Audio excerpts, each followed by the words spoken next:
Numa obra de arte do mestre Picasso, Guernica, vi tanta emoção, explodindo uma bomba de ódio, dividindo o povo de uma nação. E nas torres do meu pensamento, naquele momento, pintava Gaudí. Eu senti o desejo de ser o salvador dali. Falei ontem também de desperdício de dinheiro, né? Eu sempre combato aqui essa coisa de concentração de renda.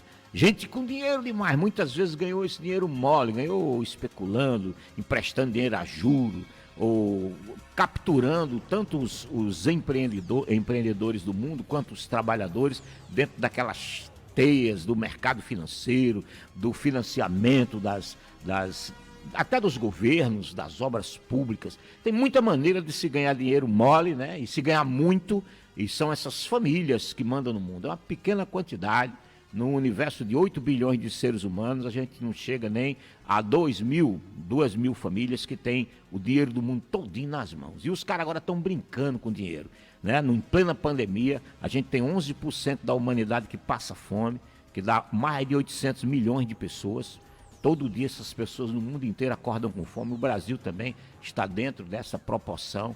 E a gente vê bilionários gastando fortuna para subir num foguete, ficar 10 minutos, ver a terra lá de cima e voltar. Criando um mercado para que outros bilionários façam essa brincadeirazinha, esse brinquedo, torrando dinheiro no momento em que a gente precisa tanto de ajuda, em que a humanidade precisa tanto de auxílios emergenciais.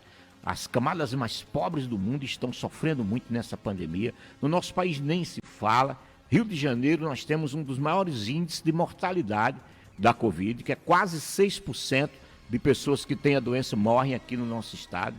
E a gente precisa de recursos, e tem recursos sobrando na terra, e os caras gastam para brincar, se divertir, de ver a terra lá de cima.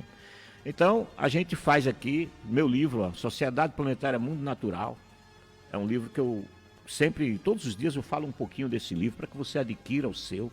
Aqui tem um capítulo dedicado ao acúmulo de riquezas e às grandes religiões. Como é que as grandes religiões do mundo enxergam as pessoas que ficam com dinheiro demais e não usam esse dinheiro para melhorar a história humana, para minorar o sofrimento das massas? Exploram a natureza, exploram os seres humanos, ficam bilionários e depois ficam montados numa montanha de dinheiro, gastando dinheiro com coisas supérfluas que até agride a humanidade.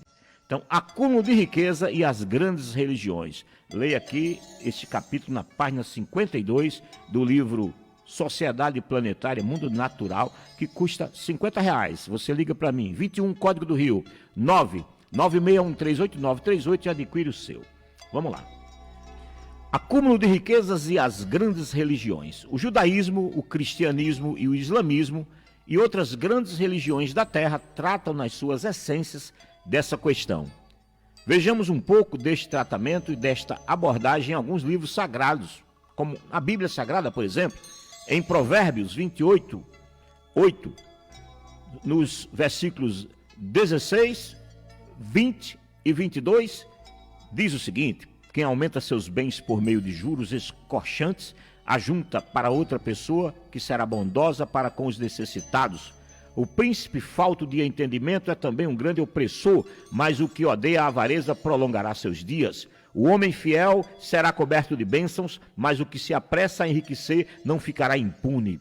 O que quer enriquecer depressa é homem de olho maligno, porém não sabe que a pobreza há de vir sobre ele. Em Jeremias 22, 13 e 17.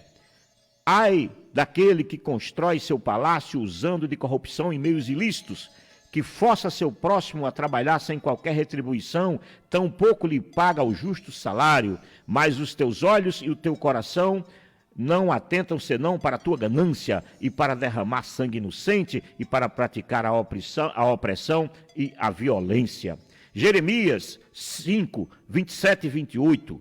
Como uma gaiola repleta de pássaros, assim suas casas estão cheias de engano e de rapina. por isso tornaram-se poderosos e ricos. Estão gordos, bem alimentados, não há limites para suas obras mais, não se empenham pela causa do órfão, nem defendem o direito do pobre. Esta fala do Jeremias lembra a canção do Cazuza, quando ele diz: a sua piscina está cheia de ratos, suas ideias não correspondem aos fatos. Tem muita coisa da Bíblia aqui, eu vou pular para ir para outras religiões. Vamos aqui, tem muita, Bíblia é muita. Vamos para o Alcorão. O Alcorão diz: o Islã considera ilícita e injusta toda e qualquer forma de renda não proveniente do trabalho. Ele preserva a dignidade do trabalho. Na ordem social do Islã, é mínima a oportunidade de exploração do homem pelo homem. O Alcorão diz, na Surata 275 e 276, os que praticam a usura só poderão saciar-se nela como aquele que foi perturbado por Satanás. Alá consente o comércio e veda a usura. Alá abomina a usura e multiplica a recompensa aos caritativos. No Islã, a riqueza não é um fim, mas um meio de sustentação para o povo. A riqueza que um homem obtém não é exclusivamente dele, ela é uma custódia que lhe foi confiada por Alá. Ele a adquiriu pelo uso de faculdades ou de talentos dada a ele por Alá e com a ajuda e os meios proporcionados pela sociedade. Ele deve retribuir, pois tem dívidas para com a sociedade que o enriqueceu. Acima de tudo, ao perseguir a riqueza, um homem não deve perder de vista os bons valores da vida. No Alcorão sagrado, o zakat é uma taxa fixa paga ao Estado por quem acumula fortuna. É descrito como um meio de diminuir a lacuna existente entre o rico e o pobre. O zakat é uma proporção fixa da riqueza e de toda a propriedade de um muçulmano, sujeita a ser paga anualmente para o benefício do pobre. O pagamento do zakat é obrigatório, pois ele é um dos 5 pilares de sustentação. O zakat é o principal meio econômico para restabelecer justiça social, levando a sociedade muçulmana a prosperar em segurança.